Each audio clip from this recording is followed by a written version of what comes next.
You missed it, Josh.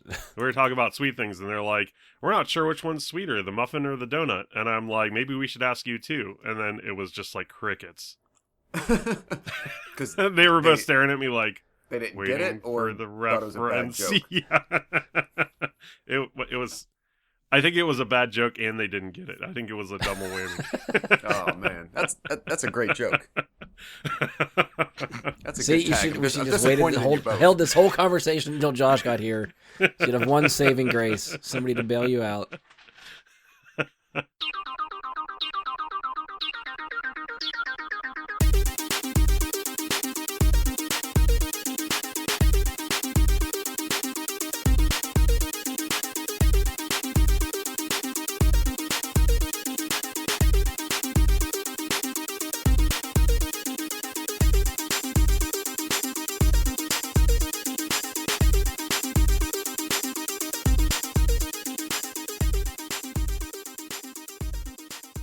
Hello and welcome to another episode of Brad Guy and the Super Friends. I'm your host, Brian Labick. Joining me for this episode is Andy Stoles. What's up, podcast people? Josh Zorch. Excited to be here, as always. And Mike Bradley. I can officially say that I am one of Ian's top 5. That'll make sense in a little bit. So this is our first recording after Christmas, but before the new year. So I hope everyone had a good Christmas. Looking forward to a refreshed 2023. I know we talked a little bit before, but you guys have a good Christmas? Everybody good time? Yeah. Oh, yeah. Santa was good to you? Get anything good? Any specifics that stood out to anybody? I got like adult so shit. not really. Yeah, I was going to say, like, other than Andy got me a game, and everything else was Amazon gift cards. So Well, that makes it easy. You did great, Andy. And I did great for myself with the Amazon gift cards. Yep, there you go. I got Good. concert tickets, so I'm pretty excited about that. Oh, There you go. there you go. To what show? Visions of Atlantis. Is that the name of the band? Yeah. Or okay. Never heard They're of them. a nautical / pirate themed band. Oh, that makes sense for you. That's Yeah. amazing. Okay. That is amazing. It's like a symphonic, dual vocal metal, and they actually dress up like pirates at the concert. So I'm pretty excited about it. Tell me you're going to dress up as a pirate when you go to this concert. I might. I have to find the garb though. You have to. Oh, send us Sounds like they pictures. need a budget to get like 20 feet deep Olympic-sized swimming pools to actually put a ship in to play on while they're doing it so that it can rock in the... That would be cool. It takes quite a budget to do that, though. Yeah, so From put that in the nobody's suggestion sick bin for halfway next through. time. Yeah. Yeah. All right, so I got a little, I guess, like housekeeping stuff out of the way first. Over the next, I don't know, couple months, we'll see. Episodes may be few and far between. Just on a personal note, I'll start traveling for work, so until I figure out the new routine and work out when and how we can record when I'm home, probably, which, I don't know, may end up being one episode a month. I don't know. We'll see how it goes, but hopefully we can get 2 in a month. I don't want to overpromise, so right now I'll say at least hopefully 1 episode a month. Hoping to keep us pace with the Mission Impossible movies, so we'll be due to have one of those out in February. There's some movies and shows we still haven't talked about that we could always come back to, even if we're late. So either way, at this point, just stay subscribed. At some point, you may just get a surprised episode whenever they drop, but I'll try to keep posted on the socials when we're going to post stuff and what the plan is for when stuff is coming, just to keep everybody in the loop. But for now, it's like we're doing this one, and I don't know what the plan is for the next one, so we'll see what we can do after that. But for this episode, so we're here to go over our top 10 most anticipated movies of 2023. I know you may be wondering if you missed our top 10 favorite movies of 2022, but don't worry, you haven't. I guess it's just one of our things to do is definitely do our favorites. That may even be the next one we record whenever we get a chance to do that. So we'll have to work that out behind the scenes anyway. But typically we end up doing our most anticipated lists first, just to make sure we get it in before the new year starts. I mean, it'll upload in the new year, but we're recording before the year starts. Plus, it's usually a way just to give everybody else, if they want to fit anything into their 2022 favorites, it gives them through the end of the year to try to see if anything else makes the cut. So we're giving ourselves a little bit of a buffer there. Our format's going to change a little bit for this one too. Normally we go through everyone's number 10 and then we move on to everyone's number 9 and so on and so forth up to the number 1s. But I tried to make it a point recently to cut the episode length down, which, you know, our top 10 episodes, these list episodes always end up being notoriously long. So if you were around for the live stream or listened to the 250th episode, we can do this for almost 4 hours. I promise it will be shorter than that. I vow to never do that length again, ever. So our new plan is to go through one person's entire list, including honorable mentions. We'll talk about that list for 15, 20 minutes, something like that, and then we'll move on to the next person, and then rinse and repeat. So ideally, we'll wrap this up in about an hour and a half, at least definitely under 2 hours. It should still hit under the 2 hour mark. But, you know, let us know if you enjoy the new format. We'll probably try to do something similar when we record favorites of 2022. So, and if it works well enough, then it's something we'll probably try to do in the future for other stuff. Now, before we get to our lists, Ian is absent for this episode. He swore he'd never do one of these again after our 4 hour debacle that was our top 10 favorites of 2020 and 2021. That was our 250th episode, which I kind of forced him to do in the first place. So he hates these as it is.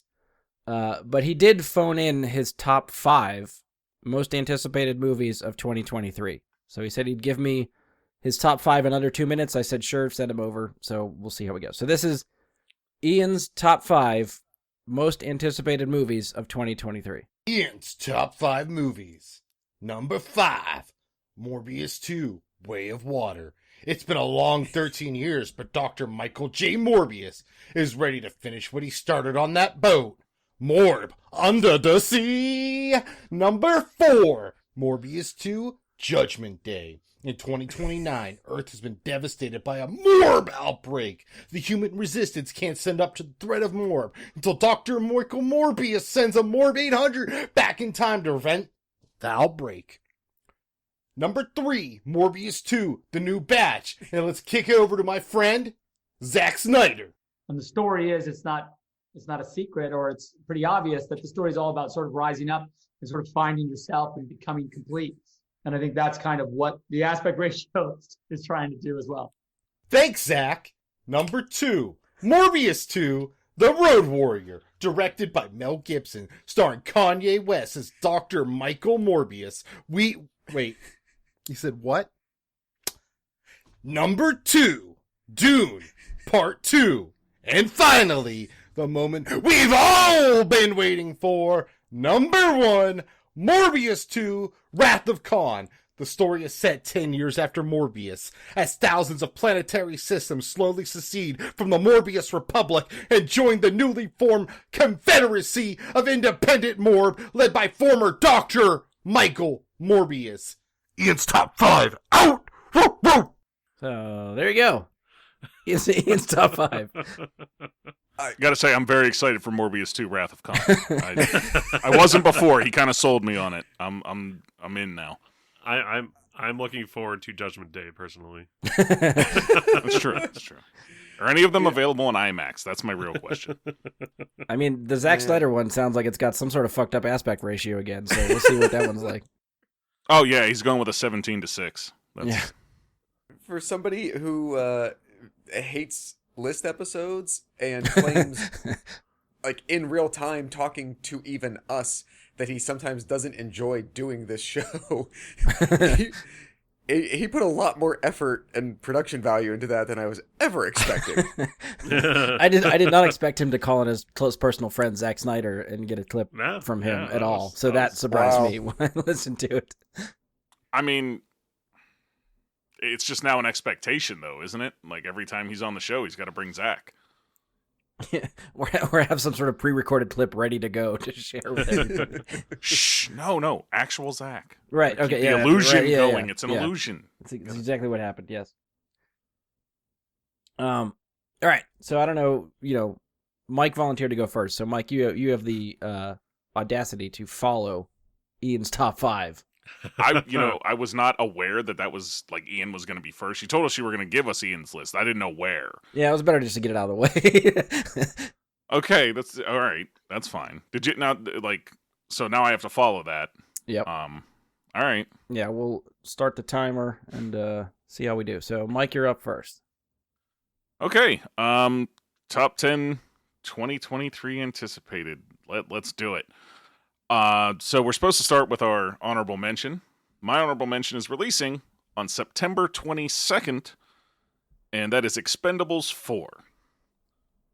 Wasn't expecting to see another one of those movies. Thought they'd all be dead by now, but they're not, so we're getting a fourth. August 11th for number 10. August 11th. Last Voyage of the Demeter. Number 9 releases on April 14th, and that is Renfield. You're going to get to see Nicolas Cage as Dracula in that movie. So it's on the list. August 4th, we have Meg 2, The Trench, sequel to The Meg.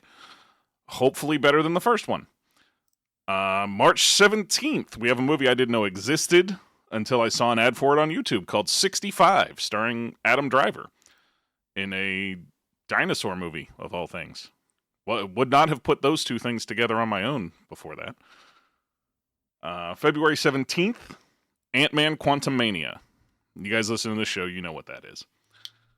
July 14th, we have Mission Impossible 7, which I believe is called Dead Reckoning Part 1. Mike, I don't want to throw you off here, but I lost track of what number you were on. I'm saying it before each one. Are you? I'm missing it then. Okay. Sorry, I was just trying to keep track on the list. So 65 was number 7. Okay. Ant-Man was number 6. Okay. Mission Impossible 7 was number 5. Gotcha. All right. Sorry. Continue. Okay. That was July 14th is the release for that. June 2nd, number 4 is Across the Spider-Verse. Number 3, coming out on March 24th, is John Wick 4, which is the movie I believe I told you has appeared on multiple lists that I've made so far. And it just never releases. So hopefully this time it actually does. Number 2, on November 3rd, we get the sequel to Dune. I don't believe it's known as anything more than Dune 2 at this point. Correct me if I'm wrong. Part 2 or something like that, I think, yeah. Okay. And on May 5th, for number 1, is Guardians 3. Which I've not watched anything for. I'm not looking at anything, so it's just Guardians 3. To me, I don't know if there's a subtitle on that. I think just Volume 3? Volume 3 again, yeah. Oh, yeah, okay, that makes sense. So, yeah, So, recap just run through it one more time, sorry. Number 10 was Last Voyage of the Demeter. Number 9 was Renfield. Number 8, Meg 2, The Trench. Number 7 is 65. Number 6, Ant-Man Quantumania. Number 5, Mission Impossible Dead Reckoning Part 1. Number 4, Spider-Man Across the Spider-Verse. Number 3, John Wick 4. Number 2, Dune 2. And number 1, Guardians 3. Nice. I'm reading this list and I understand why you got confused on what number I was on, because numbers that are on my list that are not associated with where they're ranked, 1, 2, 3, 4, 5 movies have numbers in the title for me. Okay. So I get it.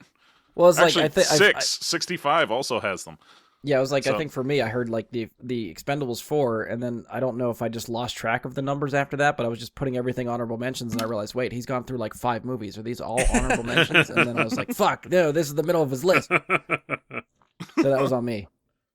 I've never heard of the number 10. What was the number 10 again? The Last Voyage of the Demeter. Which means you did not listen to our horror episode that Josh and I recorded, because we discussed this movie at that time. Last Voyage of the Demeter. Go ahead. I was just going to say, I Andy? had not listened to your podcast either, but I did. Have you heard of this before, Andy, or no? I did read the synopsis of this, so. Okay. Yeah, this is based on one single chapter from Bram Stoker's Dracula, the book, when he's traveling across the Atlantic on a ship called the Demeter. Maybe this does sound familiar. Okay. And the cast is really interesting because it's not, a star-studded cast, but you've got David Desmalchin Yep. playing one of the, if not the leading role in the movie, but not playing Dracula.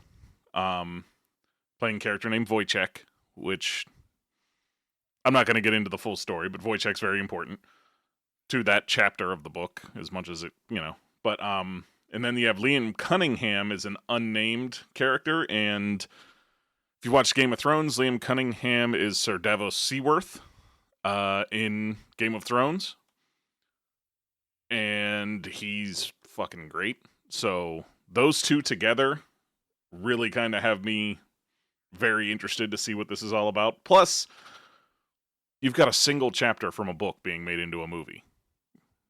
That sounds really interesting to me, what they're gonna do with it. So you're just crossing your fingers for sequels. Just do the rest of the book. No, I feel like they can.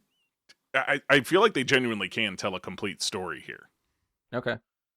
I don't know what they're gonna embellish. You know what I mean? Because the chapter, it's long, but it doesn't take you 2.5 hours to read it. Well, yeah. It's so. What to expect is up in the air. And that was a lot of, I think, a big part of the discussion that Mike and I had when we talked about that entry on the horror movie roundup. What can they sort of pull the taffy on? What can they stretch? What all those little blanks, like how far can they read between the lines and create the moments in between the information you're given, and whatnot. So yeah, that's I'm glad it made somebody's. I'm looking forward to that too. Oh, and it also, I'll mention, because I think we had said at the time that we put that episode together, it was the information I saw had marked that as a late January release. But as Mike said, and I now saw the same info as well, that it's now looking like in August. What was it, Mike? August 11th. August 11th, yeah. Yeah, and for me, I had to pair that with Renfield. Because that movie it looks like it's going to be ridiculous and fun. I don't know if you guys have seen any of the images from that movie yet of Nicolas Cage in the makeup as Dracula, but No. it looks No, I haven't. amazing. I will have to share them at some point soon, but they are definitely going for like the old Universal Monsters look and aesthetic to the movie. If you see like any of the artwork associated with how they're like titling the poster and stuff like that, it has that very 1930s gothic text to it, and it's very, very, very cool. Nicholas Hoult is going to be playing the title character of Renfield. Very interested to see what he does with that role, because it's kind of a classic role. It's an iconic role. Mm-hmm. And then, yeah, they're going in a silly direction, because then you've got Awkwafina and Ben Schwartz also in this movie. So Yeah, they're definitely going down a route. It's billed as like a horror comedy, right? Yeah. I feel like all of those actors that you just mentioned will play nicely with like the ridiculousness that Nicolas Cage generally like creates in those types of movies, Exactly. And I do enjoy that's those why I'm kinds of interested to movies. see Yeah. it. Yeah, it'll be fun no matter what, I That's think. what I'm thinking. Yeah. Yeah. I'm kind of getting, I mean, in my head, maybe I'm just like making this for myself. I'm kind of getting like updated Young Frankenstein kind of vibes. Oh, that would be cool. We can In a hope. way, you know what I mean? We can certainly hope. Yeah. I who is writing this? Chris McKay. And okay. Definitely looks like comedy. yes. And it's also being written by Robert Kirkman. Oh, shit. Okay. Robert, It took a minit for to realize who that is was, that didn't Walking Dead? Yeah, just, it? Yeah, Okay. it's the Yeah. guy who wrote The Walking Dead. Okay. Yeah, it has a lot of good going on for it. I'm just hoping it lives up to that. And then I'll just continue down my list there with Meg 2. That's actually the first book that I read in that series, and it's why I read the entire series. Was called The Trench. It was the second book. And I'm hoping that they can make it less of an action movie and more into a suspense horror type of thing. The way that I Right. hope the first one would. And Mike, Okay. I did not look at any of the production details about that. Is Statham coming back? Like, are they? Is it like a continuing franchise? Does it seem, or they're just kind of taking the Yes. name?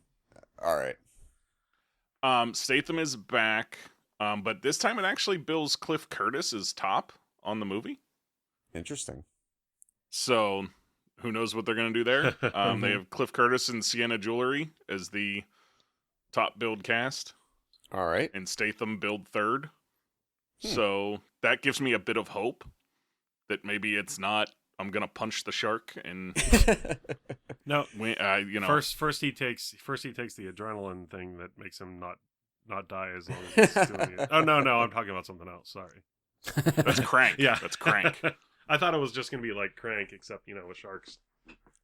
Really, any movie with Jason Statham is pretty much cranked. Like, let's be honest. I mean, don't get me wrong. I like Crank, but don't do it to this. Like, I would watch Crank with sharks, but just let this movie be something else and let that be its own thing. Now, Crank with Sharks, is that Jason Statham still taking the injections, or is that injecting the sharks? I feel like it's the person who created the one for him giving it to sharks, and then they have to create a stronger one for him. Oh boy, I And like then, where your mind's going. Yeah. And you got a mixed transporter in there too somehow, so they're delivering a shark that's cranked, and it's in it. But it has to be in. Was it an Audi he drove in those movies? It's got to be in the back of an Audi somehow. They have to fit it in there. Mike, I remember when the Meg appeared on, I think it was your 2018 list. I'm trying to remember when that first one. It was either 18 or 19. Whatever. But I remember when you talked about it and you gave us your whole background and your history of the books and how you loved them and you were so excited after like 20 years they're making these movies and whatnot. And I told you at the time, I said, Mike, I'm going to see this movie with you. And I did. So Yep, we sure did. I will make a point. I will be there for the sequel with you. August 4th, we'll do it. Absolutely. And my list kept the prehistoric vibes going to number 7 with 65. Which, have you guys seen this trailer? Yeah, actually, I posted it on Facebook, and I think I shared it on Twitter, too, for the show page and stuff. Which, because I didn't know anything about it either, and I caught this trailer with Adam Driver that was just 65, and I was like, I don't know what the fuck this is. It's from Sony. They're promoting the crap out of this. Let's see what this is. Watch the trailer, and already I'm like, they showed me too much. Like, they needed a hook to get me in the movie, but I think the first trailer spoils the twist of the movie. I agree. Kind of pissed me off, but at the same time, I am kind of excited about it. So I don't know. I don't know. Like, I feel like there might have been a way to promote it without, I think, spoiling the twist. But What a twist! I don't know how to do it. What? What a twist! Yeah. What a twist. I feel like all they had to do to promote this was do what they used to do back in like the early 90s with action movies and just be like, Driver, dinosaurs, date, done. But the dinosaurs, I think, are the twist. That's what I agree, but pisses me off. Like, just have it like Adam Driver crash lands on a planet. He's stranded trying to get this little kid out there, and they have to survive against something. Don't tell me what the something is. Just tell me there's something out there. yeah. I mean, I feel like with 65, they really weren't shooting for a twist at dinosaurs being in the movie. Maybe, but I still feel like when you see the movie, when that happened, like when I watched the trailer, I was like, "Oh shit, that's what they're doing. That's awesome! Like that's something that's an experience I want to have in the movie theater watching the movie." But what if it has an even bigger twist that they're not telling you about? We'll see. When the I mean, movie happens? I want to hold out hope that yes, that's the thing. That's they tuck something else away in there, and this whole like, hey, the dinosaurs there. That's misdirection for something else, but. I don't know. I feel like that's the big hook, and I feel like they blew their load too early. But that's me. That's me. So I didn't watch the trailer that you posted. I saw that you posted it. So the only knowledge, Yeah, now we've either. just ruined it for you. the I only apologize. knowledge of 65 that I had was like that movie poster that before you click on the trailer, they show you like Adam Driver in a jungle with a gun, and I'm like, Yeah. okay, I'm in. Like I'm gonna watch this, but Yeah. now I know it has dinosaurs in it, so like I'm even more in. Like this is, I think this is cool. So I'm really gonna And that's the watch thing. this. Like the promote, like that's enough to hook people. Like, oh shit, like sci-fi-ish Jurassic Park. Fuck yeah, let's do this. And that's enough. But I don't know. Like I said, I understand like the back and forth that probably studios and marketing needs to go through to be like, well, we don't want to tell everybody what's going on in the movie, but we also have to show enough to get people to want to go. And, I don't know if star power is enough to get people in theaters anymore, but I get it. I'm just not happy about it. That's fair. Yeah, no, I'm with you. I didn't watch the trailer either, and all those little details that you kind of mentioned, like, I picked up by the comments that I was seeing from people in, like, comment sections or in synopses when a link was shared. Yeah, I think they could have, but from what you're describing, they could have alluded, obviously, like, to a greater threat being present. You know, make it mysterious. Make it the boogeyman. Make it the shadow. Make it a roar in the distance. Right, something like if you're already giving us the idea, like, okay, this is space travel. Maybe there's right, it's sci-fi, so there's some other thing happening. The hook for us should be come find out what that is. Yeah, right. Not that the fact that there's something that even that's a whole surprise per se. Let us know there's a threat. Ooh, you want to find out what that threat is? You're gonna come see it. I don't know if Josh or Andy, if you guys are actually going to go back and watch this trailer after we've talked about it, but the first half of the trailer does that. Okay. And halfway through the trailer, you start really thinking, what the hell is it that's out there? And then they just fucking show you. And you're like, come on, man. So there's a flip side to that coin where I feel like marketing a movie with dinosaurs in it, you kind of want people to know that there's dinosaurs in it because dinosaurs in movies sells. So you sort of do have to include that, especially for a movie called 65 with Adam Driver that doesn't immediately speak to dinosaurs. Yes. Anything. Right. I would hope it'd be a movie that would grow with word of mouth. But I guess somebody somewhere decided we don't have enough faith in that scenario, so we just have to tell them. I think it's also a thing if you look at who they're really going to market to. There's people that love sci-fi, there's people that love Adam Driver, there's all that. But where's the real money? Kids. Because kids go, they pay for tickets, and their parents have to go and take them to it. Nothing about this movie was like, yes, this is a kid's movie. I dinosaurs. got none of that That's all from you this need. trailer. Any male under the age of 13 is like, dinosaurs? I'm in. Dude, I'm a male. Oh, sure, but I don't think this is a movie the parents are going to take their kids to that are under 13 and say, yeah, let's go see this. I'm a male at 42, and I'm saying I'm in. So I mean, like, we'll see where the rating But you're lies. not a But if this ends up parent being of a rated 10-year-old. R, I thought it was PG-13. I didn't think it had a rating yet. Let me look. If it's PG-13, you might be fine. Yes, people might actually take their younger kids or young teenage kids to see it. But if it's rated R, I think it's hitting the wrong demographic. I don't know where to look to see a rating. Well, it's something we can come back to later, I guess. Yeah, that's true. But since I think everything else on my list will definitely be talked about in the upcoming point of this, I would think. I'll focus on my honorable mention of Expendables 4 and how much I love what they're doing with that franchise and continually bringing us old school action movie where it's, they're just having fun with making, it's almost satire of what they all used to star in Like some the way way, that and I 80s love that. movies used to be. The over-the-top, ridiculous action movie aspects to it. They're fun. Yeah, that's one of the things I like about that franchise is it doesn't take itself too seriously. I think it knows exactly what it's trying to do. Yeah. It's doing its thing, and, I'm not looking for A+ cinema when I go see Expendables. I'm looking for, like, mindless, dumb action. And one-liners, like... Yeah. Like, anytime one-liners like that come up from those movies, I always think of Dutch in Predator. When he hits the guy with the giant knife and he sticks him into the wall after he throws him, he just goes, stick around. And it, like, every time, that's what I think of. Like, there's so many other examples, but that's the one that always comes to mind. And, yeah, they do that kind of thing. I mean... The first one had Terry Crews shooting an automatic shotgun and screaming and blowing up a tower with it. Inexplicably, mind you, because it would not blow up a tower to shoot it that way, but it blew up. And that's the type of dumb shit that I'm in for. Like, there's what's that video game, Just Cause? Yeah. Yeah. It's like Just Cause became a movie. That's why I love the Expendables. There you go. Selling point. Put that on the poster. All right, we'll wrap up Mike's list there. Oh, Gong Show. We have a Yeah, I didn't we have realize the a timer did that when it finished. I like that actually. I never made it to the end of the timer before. Andy, you are up next, sir. Okay. So let's get to your list. All right. I have 3 honorable mentions. On 414, I have Renfield, which we talked about. On 811, I have The Last Voyage of the Demeter.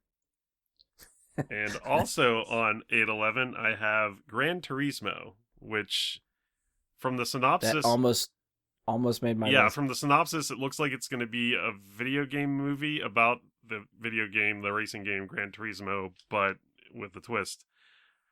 All right, so top 10. My number 10 movie releases on 7/14, and that's Mission Impossible: Dead Reckoning Part 1. My number 9 movie releases on 6/2, and that's Spider-Man Across the Spider-Verse. Number 8 releases on 7/28, and that's The Marvels. Number 7 releases on 2/17, and that's Ant-Man and the Wasp: Quantumania. Getting all your Marvel out early. Yeah. Well, here you go. On number 6, releasing on 5/5, Guardians of the Galaxy Volume 3. Number 5, releasing on 11/3, that's Dune Part 2. Number 4, releasing on 3/31, is Dungeons & Dragons: Honor Amongst Thieves. Yeah. And on 4/7, it's a 3 Super Mario Brothers movie. Tell me you did that on purpose. I did that on purpose. You put it in that spot. No, I just came up with it just now, but yeah, I thought that was pretty funny. On 6/30, my number 2 movie is Indiana Jones and the Dial of Destiny. Oh, all right. Yeah, I'm pretty excited about that one. And on 12/20, my number 1 movie is going to be Ghostbusters Afterlife 2. So I think a lot of these end up on my list also, but different spots. So this was a tough list for me because I wrote down a lot of movies that I wanted to see, but there were a couple other movies I still feel like can get that honorable mention tag if we kept going with honorable mentions. But it was weird creating this, like, numbering them, because some of these movies that I really want to see are pretty far down the list. Like Guardians of the Galaxy is not even top 5. I'm like, whoa, that's freaking weird, you know? Yeah. But I loved Ghostbusters Afterlife 1, so I'm like really excited for that. Do we know, I mean, I'm sure they just haven't said so. Do we know if they're going to have like a different subtitle or something? Or are they going to keep with the Afterlife brand? I feel like the title they have there is just like a placeholder. I'm hoping that they sort of have, Ghostbusters, subtitle. The name I've seen thrown around, even by Jason Reitman, they keep referring to it as Firehouse. Okay. I don't know if that's the subtitle or if that's just like the production title that they're calling it. Yeah. Okay. And I have Indiana Jones that high. I know the last Indiana Jones wasn't that great. I still enjoyed it. It's still my least favorite Indiana Jones movie. But we can only Harrison Ford is only going to be around for not terrible. Like this has to be it. Yeah, right? Like this is the last one with him. He's got to be what, like he's like 80, mid 70s, high 70s. Like he's getting up there for sure. Yeah, so I don't know. He is 80 on the nose. Okay, well there you go. He's one of my favorite actors, and Indiana Jones, I think it's just a classic series, and I may be disappointed when I see this movie just based on the last one with Shia, but it still instills that sense of wonder, I feel like. So yeah, I'm excited about that one. And I think you're giving more faith to Super Mario Brothers than I think I am. Yes, I want to see it. It made my list. It didn't make it that high, but I think it's just because, like, I don't know. The trailers have me excited. Pratt's voice, I still don't know. That does, like, that does like pull me out of the immersion into it, in my opinion. Yeah. But I feel like as much as that pulls me out, I feel like the Jack Black Bowser pulls me back in. Everything else they're doing with that movie looks great. Yes. Like, it's an animated style that I think fits what they're trying to do for Mario. I think the last trailer they did put in a bunch of, like, if you like Mario games, period, not just the Mario platforming, but Mario Kart, Smash Brothers, like all that shit. Even like Luigi's They're Mansion. putting nods to all that stuff. Yeah. I was like, wow, this is pretty cool, you know? Yeah. The other movie I want to talk about is Dungeons and Dragons. I feel like had a 22 release date at first, and I think they bumped it back a few times. I believe. I haven't been tracking that one until the trailer came out, and I think since the trailer came out, it's kept saying 2023. So if it was earlier than that and got pushed, I wasn't aware. Okay, maybe it just got pushed further into 2023. Anyways, like Chris Pine, I believe, plays like the main character in this movie, and for anybody who's ever played Dungeons and Dragons, he plays the role of the bard, and the bard is always in like sort of made fun of like in the Dungeons and Dragons community as sort of like the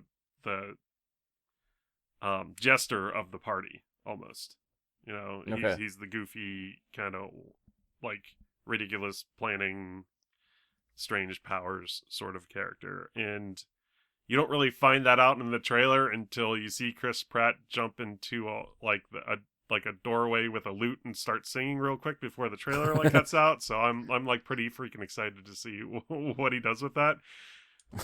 And the other Dungeons and Dragons movies I was also excited for, but they weren't great, and that was probably at least a decade ago, if not two. I don't remember the last Dungeons and Dragons movie that they've done. Probably right around the 2000s, so it's probably like a couple of decades. Okay. But they did have sequels to those, but I believe they were straight to DVD or even VHS at the time. I'm not sure Okay. if that, but pretty excited about that one. The last one was the year 2000, Okay, yeah, so 2 decades. and that was starring Jeremy Irons, believe it or not. Yes. Oh. Jeremy Irons, yes. He was in the first Dungeons and Dragons movie, which wasn't great. I don't feel like I remember that one at all. Yeah, Either I didn't see it or I've just completely blocked it out. I don't you're not remember. missing a whole ton. It's one of those movies that you find out more information about the plot of the movie from the DVD because of the deleted scenes. Like one of the main characters was a dwarf and who didn't even have a name until you watched the deleted scenes. He was just No, Jesus. he was just dwarf. So It strikes me as a movie that no one believed in, and it's just like, oh, we got to put it out. Let's just put it out. I was pretty interested to hear Mike's take on The Last Voyage of the Demeter, because I read the synopsis, but I didn't know that it was actually like the Bram Stoker's chapter of Bram Stoker's Dracula movie. Okay. I thought that was pretty cool to find out, because I did have that as honorable mention before he mentioned his list. So Nice. and I feel like I'm trying to look. all the other movies The- sort of speak for themselves. The Gran Turismo, I think I almost put on my honorable mentions just because, like, it's another. I think it's like a Sony Studios one. Like, I think it's or PlayStation Studios or whatever they're calling it. Like, they're using the game, and I think the synopsis I saw was something about like a player, someone that plays a racing video game becomes an actual race car driver or something like that. Right, he becomes like a tech stunt driver for like the prototype Nissans or something like that, because of how well he plays Gran Turismo. They hire him to drive like these souped up like prototype cars and stuff. And I want to say David Harbour's in it, which, you know. Oh, really? I think I missed that. Which I That like, draws me in. right? Yeah, like it's sure. just like, okay, well, I love Gran Turismo, and now David Harbour's in it, so this is pretty cool. I'll be honest, this is one I did not even know existed until you mentioned it on your list. When I was like looking up movies for this coming year, I didn't even see this. So the only reason I knew it existed is I saw Gran Turismo scrolling through the list of the website Brian shared, Movie Insider or something. What was it? Yeah. And I read Gran Turismo. I'm like, surely this isn't the game. And then when I clicked on it, and I'm like, holy shit, it's the game. It's like regarding the game. So I think like the only other like sort of like movie that is based on like a racing video game is Need for Speed that comes to mind. And I think that movie is really good. And I think I don't know if just nobody saw it or nobody gave it a chance. That was like Aaron Aaron Paul, right? Yeah. it wasn't bad. Yeah. I didn't. I feel like it didn't get any accolades or anything like that, but it was a movie. Yeah, it's that like the was story's decent. generic Yeah. and stupid, like whatever. But I think for what they pull off for like a car movie, like car stunts and stuff, a lot of that stuff I think they did practically, and it looked good, like better than anything Fast and Furious is doing right now. But to each his own. All right, that's pretty much all I wanted to discuss. Unless anybody had questions about my list. Yeah, I was trying to look over the list again to see if I want to bring up anything else, but I mean, I guess for me, I would just say like the Dungeons and Dragons movie. It's one that, because of its past, I'm kind of like hesitant. You know, it's like Yep. I want to see it, and the trailer looks good, but Been burned before. yeah, I feel like it's the same reason Indiana Jones isn't on my list. It's just I'm too gun shy. Skeptical. It's just like I'll probably go see both of those in the theater, but I feel like anticipating them is the wrong term for me. It's like, and maybe I I'm mean, there's I'm definitely hope- some I'm stuff I think hopeful. I put on my list too that are on there just for being hopefully optimistic with them. and maybe I'm doing. Like I don't. They could go either way, but like for the love of God, just please be good. Right, so maybe we're doing ourselves like a disservice by putting it on the list because our expectations are Right. going to be much higher, and then when they don't Probably. quite meet the expectations, they're going to be like, the movie was dirt. Yeah, that's exactly what happened with Crystal Skull. So yeah, see if they get me again. it's that fool me once, shame on me thing, you know. Yeah. Yeah. So I don't know why the difference. I mean, this shouldn't really be. I was gonna say like the fact that like James Mangold is doing this, who like made Logan. Like I should have a lot less hesitation in this. But then again, Steven Spielberg made Crystal Skull. Right. Yeah. So I don't know. But I think I that- really gotta hope that if they were I gotta hope that if they decided to come back, after, I mean, there was 20 years between Last Crusade and Crystal Skull, right? Like roughly. yeah, something like that. They waited that long and produced the Crystal Skull, which has, the general reception that it does. And after that, they're like, hey, 15 years later, let's do it again. Yeah, it's like they have I to don't know. know. Right. Like, how, they how got, Crystal I'm Skull is hoping. viewed. Spaceballs Correct. 2, the search for more money. That's what's going on here. Maybe. But, yeah. That's why I'm I'm, sure there was hesitant. some like backdoor deals of like, oh, Harrison Ford, we want you to come back for Star Wars. Oh, you want me to come back for Star Wars? I really like Indiana Jones. Give me another indie movie, and I'll come back. Like, I definitely would think it's one of those things. Is Fox/Disney making Indiana Jones? Indiana Jones is under Lucasfilm, so they got that when they bought Lucasfilm. Oh, Yeah. okay. I didn't know that. So in the same deal where they announced, hey, Star Wars or more Star Wars movies are happening, they've said we have the IP for Indiana Jones. We'd like to do something with Indiana Jones. I forgot I about don't that. remember if Okay. they mentioned Willow at that point. Because that was, I don't know how many years ago now, but it was always Enough. like, hey, we have all this IP now we can play with. We're going to try to do something. Nothing was official, but they're, listing all the stuff that now they own under Lucasfilm that they can play with. Indy was definitely one of them. Gotcha. All right, any last call for anything for Andy's list? Or we'll go to Josh. It was a pretty good list. Well done, Andy. You did a list. I did a We're list. proud of you. Look, I wrote down all kinds of stuff. Oh, man, you got more stuff on there than just, yeah. Yeah. And I We're hope, as turning you you said, into list man. earlier, hopefully the year that we're talking about can actually happen. Yeah. Yeah, it never fails. Like, everything we put on these lists, by the time we get halfway through the year, half of the shit's moved around. So it's like, we're taking all this with a grain of salt anyway. if any of this stuff actually releases when it's supposed to or makes it in 2023. To be fair, my 2022 anticipated list only has one movie that I had on it that did not release in this past year, and that was Spider-Verse 2. The Across the Spider-Verse movie did not, and again, it's on my list this year. So Yeah, I think when I looked at mine, I think I had 3 that carried over in different areas. So we'll get to that when we get to mine, I guess. Josh, you ready? Your turn. I think so. All right, go for it. What do you got? All right, starting with my 3 honorable mentions, I am going to begin with I think at this time, a Christmas Day 2023 release, Aquaman and the Lost Kingdom. Okay. I'm honestly a little hesitant as to, like, this movie was delayed another year. It was supposed to be out now. And not only did DC push it, but they pushed it a year. I guess they think that, like, December's sweet spot is exactly where it needs to be, but I actually did enjoy the first Aquaman a lot. I think it's a good standout that doesn't get talked about all that much from whatever you want to call the DC cinematic universe. I think it's pretty good. Momoa is enjoyable and he's charismatic as hell. And I think James Wan is a great filmmaker. And so him coming back into it, I've been really anxious to see where they take it and where they go with it.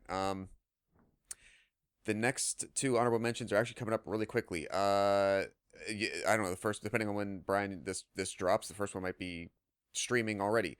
It is a Netflix movie on January the 6th called The Pale Blue Eye with Christian Bale.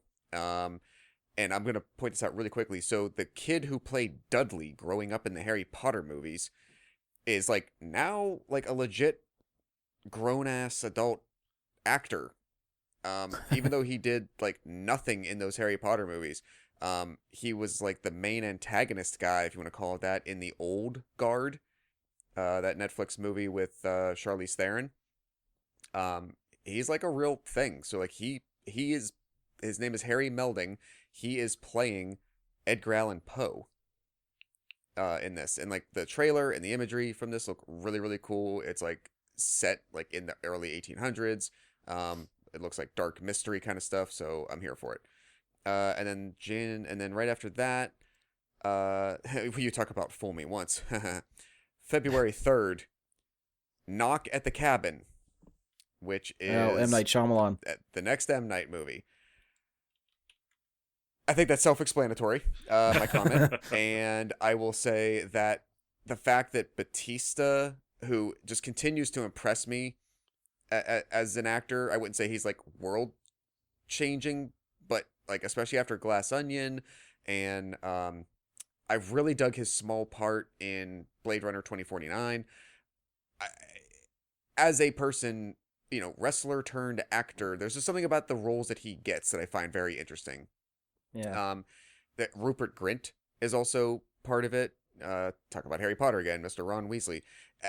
The premise of it and the cast that's been visible so far, I think is just, I'm just very curious about how all those ingredients are going to go together. So again, we will see. Maybe this will be, you know, Lucy with the football again, but we'll find out.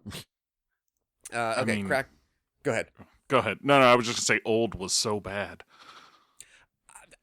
I didn't mind it. I thought it was an interesting idea. I mean, I think he's definitely done worse. But Oh, true.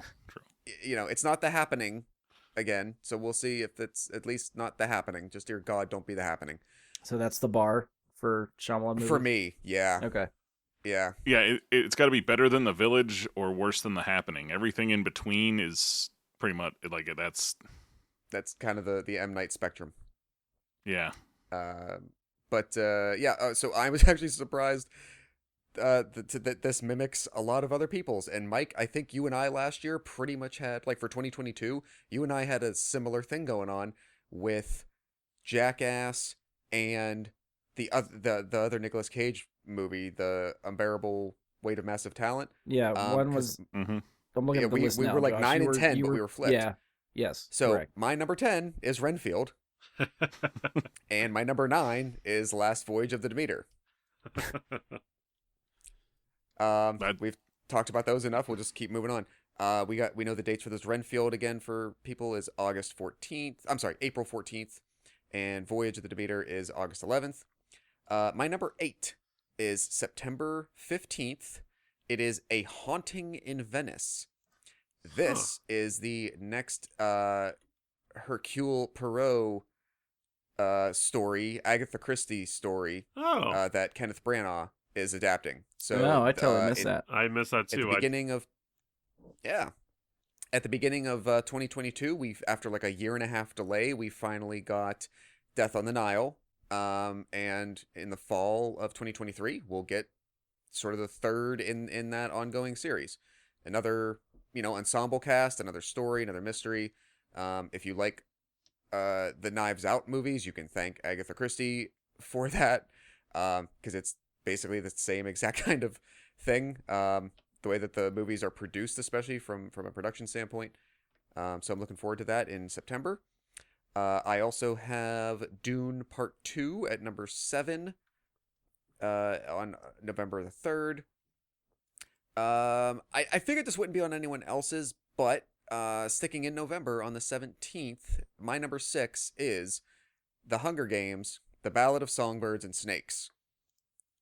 I'm just curious enough about this prequel movie to see what it comes out like. I don't know if I'd say I really enjoyed the book, but I thought the book succeeded in having a big barrier to get over. Like, it had a big task, and I think she did it well. So bringing it to screen, I'm happy to see Hunger Games back on the screen.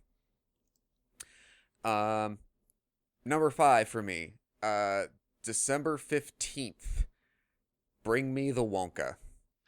I am so curious to see what they do with this. I'm kind of tired of people saying things like, make a young that person film, such as, no offense to it, like Solo. Give me a young Han Solo movie. In my opinion, that character was 8 months younger than the Han Solo you get in A New Hope. There's not enough of a distinction there. The idea to me of give me a Willy Wonka in his young to mid 20s, played by an actor who's in his young to mid 20s. I think this is an idea that has had potential to be mined for a long, long time. So Charlie and the Chocolate Factory, the Gene Wilder film, is one of my favorites of my entire life. It's been with me since I was 6 years old. So I'm just kind of a diehard Wonka fan. I will try anything that they give me, at least, and give it a chance. That movie's just called Wonka, right? As far as I know, yeah. Okay. Yeah. Yeah, I looked it up because I had forgot about this one, and the one thing that's going to draw me to this movie, Hugh Grant is playing an Oompa Loompa. I did not even really look at much He's of it. listed as an Oompa Loompa in the cast, and I'm like, all right. Now you got me to watch it. Cast: Rowan Atkinson, Olivia Colman, I see, Sally Hawkins, Keegan-Michael Key. For fans of the Great British Baking Show, you've got Matt Lucas. That's for me, you talked about earlier, of 65. Just give me this. Just tell me it's a Wonka prequel of a young Willy Wonka in his 20s. And then you throw in Timothy Chalamet's playing it. That's interesting to me. All right, that's all I need. When's it coming out? Good. Done. To the point, I didn't look up director. I didn't look up cast. I didn't care. I didn't need to know enough. I didn't need to know anymore. Moving on. So my number 4, I have this. This ended up higher than I expected it to be, really. But my number 4 on July 28th, is The Marvels. Okay. I rewatched Ms. Marvel again, and I also rewatched WandaVision with someone a couple of weeks ago that hadn't seen it yet. So yeah, I'm really looking forward to that. Number 3, this shouldn't be as surprising to many people. On June the 23rd, Asteroid City because this is Wes Anderson's next movie. Oh, okay. Wes Anderson. Yep. And I'm in the bag for pretty much everything he does. Sort of like Wonka. It's like, oh, it's a Wes Anderson. I will at least give it a try. And I will see. Some of his stuff I really, really like. Others I'm like, yeah, I'm kind of lukewarm on, but all right. But generally, I haven't seen anything of his that I personally hated. I'm just a fan of him as a filmmaker and his stuff. So looking forward to that. Number 2 for me, July 14th. And we need to talk about this title because I need people to really think about this. Mission: Impossible Dead Reckoning, Part 1. That's a lot. It's a lot. Yeah. That's a lot. I don't think we're appreciating that enough. I need an English major to find me whether or not that is technically correct. Yeah. Right? Is it diagram? Is that grammatically accurately? perfect or not? Punctuation matters. Yeah. So yeah, much. like, I don't know if it's correct or not, but I need somebody that knows to tell me. I was actually kind of surprised for this, but if anyone remembers, Fallout ended up being my number 2 movie, my number 2 favorite for 2018. And then Haley Atwell is in this. They added Haley Atwell. Like how the fact that I remember it's not sending number that to 1 you when I found that. When that was announced, I You was like, did. Josh, look. You did. Like, oh yes, like the movie's being made and whatnot, but this very important detail. I need to share this little update, this little nugget. Yes. And it shouldn't also not be a surprise, Mike. I am so happy that we're going to share this in 2023 because May 5th, my number 1 is Guardians of the Galaxy Volume 3. I think Volume 2 was my most anticipated for 2017. I forget where it ended up on favorites, but like high up on the list, probably on favorites. But yeah, I knew literally before I did anything, I already knew Volume 3 was going to be my number 1. That was solidified. I Mostly looked everything up. else. Real Go quick. ahead. So like mostly everything else, I think Mike, I think you might have been the one that made the comment earlier, but I knew Guardians was going to be number 1, and honestly, I could almost bucket everything else that I mentioned into like, okay, these are all my number 2s, and then these are my number 3s. Like there really wasn't a big distinction. Like, well, yeah, number 10, like there's really not a big distinction between number 10 and number 6 for me. Yeah, you start splitting hairs, I feel like the bottom half of the list. Like, how much do I really care about this stuff, and which ones do I want to put ahead of the other ones? I Yeah, mean, for me, I'd say like Guardians 3 and Dune 2 were definitely 1 and 2, and then Mhm. everything else could just jumble a little bit. Yeah, pretty much that's how this year turned out. Yeah. But what I was going to say is Yeah. 2017, Guardians 2 was my number 2 because that was the year Last Jedi came out. Ah, yes. That was Star Wars Episode 8. We didn't even have a name for it when we Oh, made yeah. that list. So that was my number 1. Mm-hmm. So Josh, I'm proud to see Mission Impossible number 2 for you. That excites me. I honestly, I don't know. They've grown on, like, not that I ever disliked them, but they've definitely grown on me much more the last few years.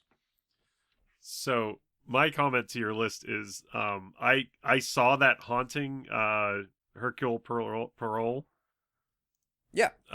on the list, like the name of it, and I immediately skipped it because it said haunting. So I'm like, horror movie. I'm not gonna want to see this. I didn't even click to see like the synopsis of it because it would have made my list probably as an honorable mention, if not at the bottom of the list, if I knew it was a Hercule Poirot. Because the 2 movies that are out with him in it are both very, very good.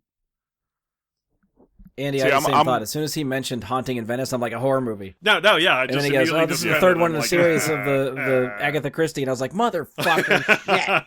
Yeah, that could have changed the whole scope of my list. Son of a bitch. see, I personally, I felt like I knew what it was, and I am somebody like the first one they did, I loved, and I'm kind of lukewarm on Death on the Nile. Same, honestly. Murder yeah. on the Orient Express, I thought was fantastic, and the last one, it didn't hit the same notes for me. So I wasn't quite as excited for the third one as I might have been I feel like before seeing Death on the Nile. I agree with you. I feel like the cast had a big difference for me. I feel like the cast Mhm. shined brighter in the first one than they did the second one. Yeah. Yeah, I agree. And I don't know if it's like, I'm gonna try to say this in a non-spoilery way because those movies aren't that old. I mean the books are definitely, but like the movies aren't. I think maybe for me a big difference there is the resolution and the revelations of how Murder on the Orient Express concludes. Where you, jeez, I don't even know if I can do this. I think that the cast and all the other characters, when you find out the circumstances relating them all, helps to coalesce that story. Mm-hmm. Whereas Death on the Nile, everybody still just seemed like, I don't want to say wrong place, wrong time. Like there was obviously a common nature connecting them all, but they seemed more circumstantial. Like they were still more disparate from each other, and maybe just the story element of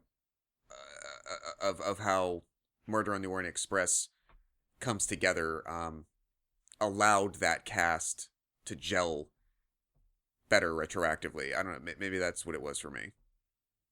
Yeah, I could see it. But in the same way, I mean, think about like, if has everyone here seen Glass Onion so far? No, I have not Yes. yet. Okay, so I again, keep it spoiler free. To make a parallel though, I think the storytelling by nature, the structure of it, can seem similar in some ways to the first Knives Out, but it's not the same story, and it's not the same story structure. It's still Right. murder mystery, and it's something, but it's gone about in a very different way. So putting it together, I feel like it's packaged in a very different way, and that was the same as Orient Express versus Death on the Nile. The story was packaged in a different way, and maybe the packaging helped Orient Express come off in one way, and Death on the Nile came off in a different. Just to make that parallel, I don't know. I'd agree with that. Anything else for Josh's list? I only had one other comment that was on his Aquaman, and they Mhm. definitely moved that just not to compete with Avatar. Like that was just Oh, from this they're December, releasing yeah. Avatar. Yeah, like Avatar's on the schedule. Nah, all right, we'll just move. Yeah, I Yeah. believe that movie is just done, and they just are trying to find somewhere else to put it. I was Why they waited Yeah. a full year, I don't know, but I'm hesitant. That's They what I was must shocked really about. want the Christmas slot. Yeah. I'm Like, hesitant. That's what I was shocked about. go ahead. I'm hesitant about that movie just because of the whole Amber Heard thing, where she was in it and then she wasn't in it very much, and now she's like almost completely written out yeah, of I guess it. if you read the rumors that they significantly cut her out right, because of the trial. yeah, I'm wondering how that like not that you will ever be able to see what originally they had planned or anything like that, but I wonder how that affected like the production of the movie or the post production of the movie. You know, Yeah. Could be. and on that note, if there's not an ex-girlfriend that shit on his bed joke somewhere in there, I'll be I mean, disappointed. but between so far, think about it. There's 3 DC movies at least coming out next year in theory. None of us have mentioned one of them yet, except me with an honorable mention. So with that, like, which has the more baggage going along with it, Aquaman or the Flash? Oh yeah. Right? Oh yeah, like, no, absolutely. Like Shazam but is squeaky clean so far, but like their offering slate so far for next year is just like riddled. I'd say I'm still interested in seeing the Flash just to see how much of a train wreck it is, just to see how bad it comes off. But didn't they also just announce that they're like rebooting the whole damn DC franchise that they're working with? Yeah, So all of these I are thought dead that was end the movies idea. at this point. Yeah. Yeah. Well, I don't know. I mean, I have a theory with the Flash that it was meant to reboot and try to give it more direction based on whatever they were trying to do before James Gunn came over. Now I feel like they could still Right. use that movie as a springboard to just reboot the whole goddamn thing. But yeah. we'll see. But I also saw, like, isn't there a Blue Beetle movie coming out Yep. in August? yep. Yeah. That's also, I guess, not going to be like, I guess they made it, so they're going to put it out. But Yeah. it's I don't say it's like It's a- pointless, but it kind of is. God forbid they let Batgirl survive. Bastards. Right. It's just everything's a dead end now. So my interest in them. That's I mean, I can see them keeping Zachary Levi as Shazam and working that in somehow, but even that's in question, isn't it? so I'm Yeah, excited. nothing official. Probably. Yeah, I'm excited about where I think the new leadership can lead for the DC universe, but it doesn't make me excited for any of the new releases coming out. Yeah. Agreed. You gotta let the gong play. It's great. Sorry, I tried to stop it before it. No, got I love it. I think it's awesome. Okay, so we'll finish up, I guess, with my list. I'm the only one that's left. So, my honorable mentions. I'm going to start with, on March 24th, 2023, John Wick, Chapter 4. I wanted to put it in my top 10. I just squeaked it out just for the other stuff that I have in there, so it just made honorable mentions. Another one for me, March 31st, so a week later, is one that was on Andy's list, Dungeons & Dragons Honor Among Thieves. I'm just very curious. The trailer makes it seem like it's going to be just fun, and I think that should be, like, the tone seems nice for the movie. And based on the trailer, if that's what I'm going with right now, I think it looks really fun to just see that and see what they do with it. So I'm going to give that a shot. One of my holdovers from last year that got delayed that I think, as we just sort of talked about, could be a dumpster fire, who the fuck knows, is on June 16th, 2023, The Flash. I don't know what the fuck this movie is anymore. It's more morbid curiosity. I want to see what the hell this does and what they do to DC prior to this. I think it's got some, if they're doing Flashpoint, it's got some universe-shattering stuff that could happen. So depending on what happens to the DC universe, I think it could have some consequences and lasting effects. But who the fuck knows? I really have no idea. And who knows if this movie even sees the light of day, or if they're just going to hope you forget about a bunch of the other stuff that had happened surrounding this movie by the time this comes out. I don't know. My genuine hope is that it's exactly as they planned it, but every time that Ezra Miller is supposed to be on screen and showing his face, it's just a poorly photoshopped image of, like, Barry Bostwick or something in place of that. Like, or they just keep just him in talking. uniform the whole time with the mask on. They just CG the mask on everything. So you're like, maybe you forget it's Ezra Miller. It's just somebody else there. All right, sticking with DC, and number 10 for me, Shazam! Fury of the Gods on March 17th. Okay. I'm made no secret, I'm a big Zach Levi fan. I love a lot of the stuff that he's done. I love him as a person. I've been a fan of his since Chuck. I still like the first one. I think DC has a tonal problem with a lot of their movies. Like, I just don't know which way they want to go, whether they want to be fun or dark, or if they're trying to find stuff in the middle. Like, Black Adam's tone was all over the fucking place. Who the fuck knows? This one still seems like another fun one to me. This should be a fun movie, and I'm hoping Shazam is one of the characters that survives the change through DC. More so just because I like Zach Levi, and I hope he can still play this character because I think he does a very good job. And I don't really know what to expect from it, but I'm hopeful, I guess. So we'll see how that goes. Number 9 for me, April 7th, 2023, Super Mario Brothers movie. I am there with Andy. I think it looks cool. All the stuff I mentioned before, animation looks cool. Illumination does some really cool movies. Chris Pratt's voice, we'll see. I don't know. Like, it could go either way for me. Everybody else in the movie seems like they're killing it. I'm excited for it. Next one for me, number 8, May 5th, 2023, Guardians of the Galaxy Volume 3. It's a lot lower for me than everybody else. Wow, yeah. I'm excited for it. I thought mine I'm was sorry, good. Brian. What number was that? 8, number 8 for me. I think you misspoke. I thought mine was going to be the lowest, honestly. Well, Josh is really going to kill me because my number 7 is Ant-Man and the Wasp: Quantumania at February 17th. You're more excited for that one. I am, yes. I couldn't tell you why. I don't know why, but Guardians I think is going to be good. I think it's going to wreck me probably, just emotionally. And I think Ant-Man, again, maybe just sticking with the fun. I still think Ant-Man still has potential to be fun still. I don't know. But that's when I made the list, that's where it ended up. So that's what I'm going with. Number 6 for me, August 4th, 2023, which is one I'm surprised didn't really make anyone else's list. So I don't know if you just ignored it or it's not exciting enough for everybody else. But Teenage Mutant Ninja Turtles, Mutant Mayhem, the one that's animated and produced by Seth Rogen, is due to come out this year. So I am curious to see what the fuck. We have no trailer. There's no concept art. I have no idea what is going on with this movie. But it's a new Turtles movie. It's animated. I'm really excited for this one. The only reason I left I think if we had the only reason I left that off my list was because I hadn't seen the other like newer Turtles movies, so Okay. I would think it's got to be better than those, which they're not bad. I didn't know if I love the second one. there was connective tissue or not, or if it's like they're rebooting again. I didn't know. Yeah, this is meant to be a reboot. Okay. Yes. See, for me, without having seen any promotional material at all yet, I don't know how I'm gonna feel.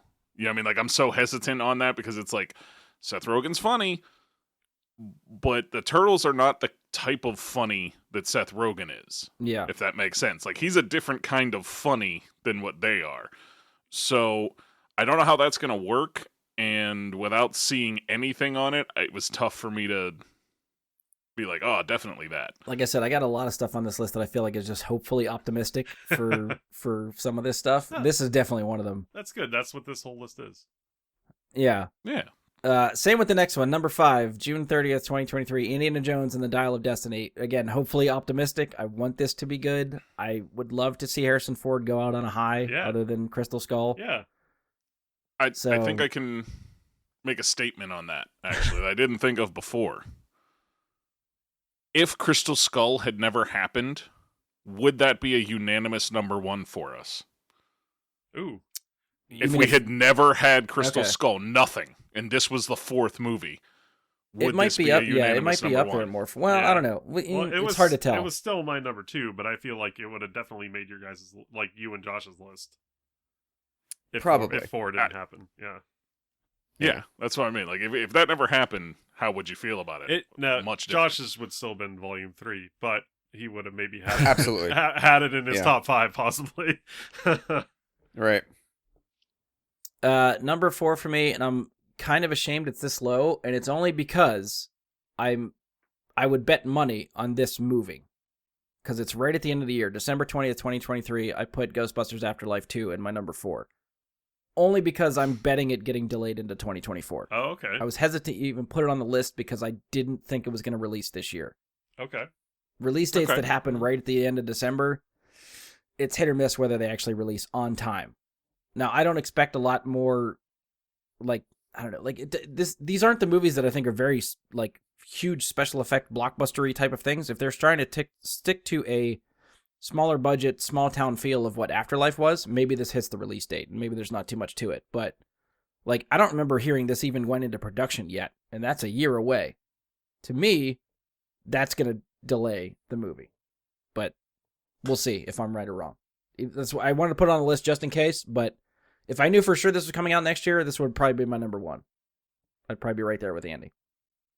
Okay. Number 3 for me, November 3rd, 2023, Dune Part 2. Dune was my top favorite movie of whatever year that released. I can't remember what year that was, 2019, 2020, 20... That was last 21. year. 21? That was our last list, yeah. Okay. Jesus Christ. All right. Years have just fallen away from me. I lost track of whatever the hell happened the last 3 years. So yeah, I'm very excited for that one. Considering you open Dune 1 and it just starts with part 1 and you're like, fuck, this is a 3-hour movie and you're not done? Like, come on. But Denny V is amazing. I have loved so much of the stuff that he's done. He's made my top 1 or at least top 3 for probably like 3 years running. Between Dune, Blade Runner, and Arrival, I think we're all up there for me. So I'm very excited for Dune Part 2. Number 2, July 14th, 2023, Mission Impossible Dead Reckoning Part 1.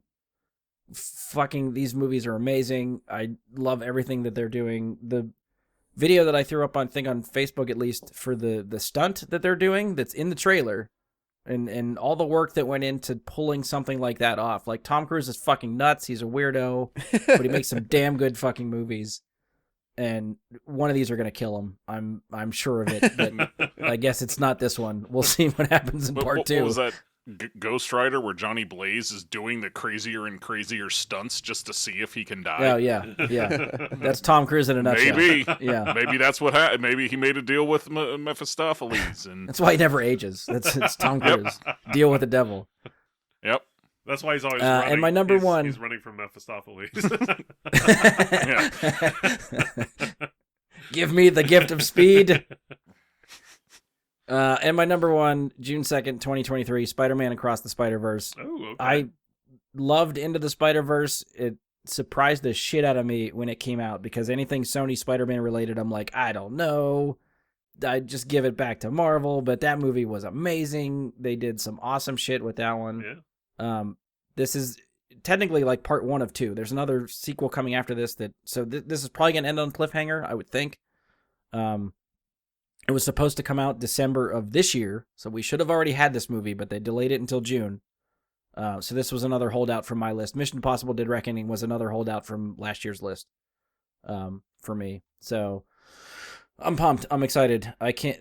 With that in June, it can't be delayed into next year. It's got to come out fucking this year. Even if they push it to December, who cares? It should still be 2023. So for the love of God, give me this movie already. Yeah. But that's my list. And that's one I can say if you look, there's a couple things that excite me for that I didn't talk about on my own because I knew we'd talk about this movie later. I was sure of. I didn't know it was going to be your number one. Yeah. But have you looked at the cast list? Have you looked at any of that stuff? I know some of the cast. So I haven't looked at all of them. New cast members. Like, yes, Jake Johnson's there, and Shamik Moore is doing Miles Morales again. That's expected. I know Oscar Isaac But- is Spider-Man 2099. Oh, Yes, that's one that- 2099. So, one, Yeah. you're getting Spider-Man 2099. Two, you're getting Oscar Isaac doing the voice. That's amazing. You're getting Haley Steinfeld is doing the voice of Ghost Spider. And Which is there Gwen was- Stacy. Yes. Yeah. I don't know why they wait. changed the name. It's Spider-Gwen. Why do they have to call her Ghost Spider? Like, Okay, that's where I was confused. Okay, that makes sense. Weird. She played Anyways. Gwen in the first one, didn't she? right. Yeah, so that's... Yeah, I guess that's why I was confused, because I was thinking of that as Spider-Gwen, Right. and I figured they were bringing her back to be a different something because of Ghost Spider. I didn't- No, was as it far as cast I that know, way in it's the first? same character. I don't know why certain mediums changed the name. Okay. Anyway, you've got Brian Tyree Henry joining the voice cast, and Daniel Kaluuya is also playing Peter Spider-Punk, Parker. I think, right? I thought I It heard lists him Spider-Punk as for Peter him. Parker. Okay. I don't want to make a guess because, like, you can say 2099 for Oscar Isaac because it says Miguel O'Hara. So And you that was the cameo at the end of the first one, was Spider-Man 2099. Oscar Isaac was that voice then, too. Okay. I don't think I recognized that then. I didn't get to see the first Spider-Man Spider-Verse movie in the theater, so I'm really, because it kind of wasn't on my radar to see in the theater. I was just like, oh, I'll catch it when it gets onto streaming. And when I watched it on streaming, I was like, I really wish I would have seen this in the theater. So I'm sort of hoping when That this... was one for me that I knew it was coming up in the theater, and it was another December release. And Yeah. I caught Yeah. it right before the end of the year, and it jumped up to like my number 2 of that year because I was blown away by what they did with that movie. I was never planning to see it in the theater, and I think we recorded our episode before it was out of the theaters. Like, I had not seen it when we did our top 10 from that That year. probably And makes Brian sense, yeah. said so much good about it, and I was like, well, I gotta go see it now, because I had the same assumption Brian did with, like, it's a Sony Spider-Man product. Ugh. Yeah. But he had gone to see it and then said, no, you have to see this, and I listened. I did not. I wish I did. I'm sort of hoping that they'll have like a limited see the original in the theaters like a month before. Oh, they That might. would be a good idea. Yeah.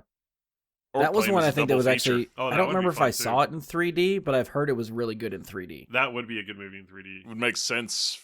Yeah, the way the art style Yeah. was, Yeah. that would be. All right. Well, any other final thoughts for my list? I'll recap everybody's list just for the listeners, if we're pretty much closing up here. Nothing else? All right. No? What was the movie that no one else had on their list? From me, Yeah, the Turtles one the Turtles one. Yeah, I and Shazam. No one else had Shazam. yeah. See, I wrote down all the movies that I thought were contenders to be on my list, and then I wrote numbers next to the ones that actually made my list. And those two movies I wrote down as contenders to be on the list, but they didn't make the cut. So Gotcha. I'm a little disappointed Josh didn't have Fast 10 on his list. Is that the fast? It's I thought of about those, that. Of those, like, no, of Yeah. those 57 that I mentioned, it's not even among those. It literally, it's not going on my calendar at all. Do you know what I let me pull it back up, dude. I put there is a Saw 10 Yeah. that is coming out. jeez. That's on the list. But Fast 10 not. I really thought too. One other one I think somewhat surprised didn't make anybody's list was Christopher Nolan's next one. I thought for sure that Josh at least was going to have Oppenheimer on Oppenheimer. there. Yeah. It depends. I think his stuff that's more like Inception is and like Tenet is very interesting. Oppenheimer I think is going to be more like Dunkirk. So it's like not that I didn't I didn't enjoy it, but it's not, I don't know, like it Doesn't excite you. Yeah, Fair. It's a movie. It's not. I don't know. I don't know what hair to split here. Yeah. But yeah, I don't know. Okay. I feel like there's two sides it's to on the list. Christopher It's on Nolan. the calendar. Kind of what Josh said. There's two sides to him, and he makes movies with these twisted reality situations that are. He's amazing at doing that, and those are really enjoyable. And then he makes other movies that I feel like he's making. They're historical looks at things, I guess you could say, that are, I don't want to say more award season focused, but kind of. Oh yeah. Yeah. Like in They're more cinema. those types of, like those sorts of things. They're films. I don't mind sitting at home someday and having a watch and saying like, damn, that was a really good movie, and I will never watch it again. Yeah. Because like something like Dunkirk, it's the same thing. It was good, but I'll never watch it again. Probably, right? Something along the lines of, Tenet or Inception, you can watch those more than once and still enjoy them. Yeah. So, yeah, I feel like that's why it's nowhere near my list, is just because it's going to be a long, mostly boring look at the life of Oppenheimer, I'm anticipating. Fair. So, I guess one thing we didn't really discuss, but any surprises for you? Like anything that you thought might have made someone's list but didn't? I'm trying to look at like other stuff that I wrote down. I kind of thought maybe Craven the Hunter would have gotten like an honorable mention nod, just because it's, I thought maybe Ian would have said it just because of like the whole Morbius thing, just because it sort of mimics that, thought. That would have fit process well. sort That's one of the subtitles. Yeah. Morbius trust 2, me. Craven the Hunter. yeah, I was going to say, at some point, whenever it comes out, I don't know when that movie releases, but I October feel like 6th. it's going to... There you go. I feel like we're going to be hearing from that point on about like Ian craving Craven or something like that. There's going to be something that... I hope he doesn't listen this far in. It- The sad thing is, I the would probably Craven still try to cravings. see Craven. Just again, morbid curiosity. Like I would at least check it out once and see what it morbid. is. But I really want all those movies to just crash and burn for Sony. But Yeah, I feel like I'm going to be more pissed about Craven than I was about some of the others, because Craven's actual story is one of the best Spider-Man stories they ever wrote. yeah, And if they fuck that up the way they fucked up Carnage and Morbius, like I didn't even watch Still Morbius yet. I just know they fucked it up. From the trailer, I knew they fucked it up. So I feel like I'm hesitantly already pissed that they're doing it, because they should not be doing Craven. They don't deserve it. But what are nobody you gonna had do? Transformers on their list. Didn't even make That my. actually looks really cool, but It didn't even Go ahead. make my list of movies to pick from. Oh, really? Nope. The not trailer on the got me calendar. more excited than I thought I would be for those movies. Like that, it piqued my interest enough that I thought about honorable mentions, but didn't. Which I think is a step up for a Transformers movie. Like even being in the conversation for maybe an honorable mention is like, oh, okay, yeah, Transformers is coming back now. Seeing what it can be when they get it away from Michael Bay, Yeah, like what they did with Bumblebee was great. It was actually a good, fun movie to watch, and it wasn't just dumb. It means that this time maybe they can show that there's more to that franchise than Meets the eye. things go boom. and I think More than meets again the the eye. continuity for these movies are all oh god. The continuity for these movies are like all fucked up. But from what I think I understand is that the Rise of the Beast movie is meant to be a prequel to the other Transformers movies, but a sequel to Bumblebee. Okay. So it takes place in the in-between time frame. When again, like a lot of Transformers shit happens, and then you go to Transformers 1 and it's like the first time they're all showing up. So it doesn't make any fucking sense, but whatever. Fine. Like, yeah, the continuity of that whole franchise is bonkers and fucking stupid, but if they give me a good movie out of it, I'll try to forgive it. Yeah, I mean, for me, you can't go into a Transformers movie and be worried about things like that. It's just not. I mean, that's Well, when you're universe building, It's like- that's what kills me, is they've made like 6 or 7 of these movies, and they're all meant to be like, oh, look, it's part of the franchise, and it has a timeline. The timeline doesn't make any fucking sense. Every movie retcons the last one. It's so stupid. Anyway. they make a lot of money. That's what those movies Oh, are yeah, about. for is sure. Just Yeah. bank. So Michael Bay never has to work again. And that's why it didn't make the list to make a list. I think we found a Um, Transformer. I'm a Transformer.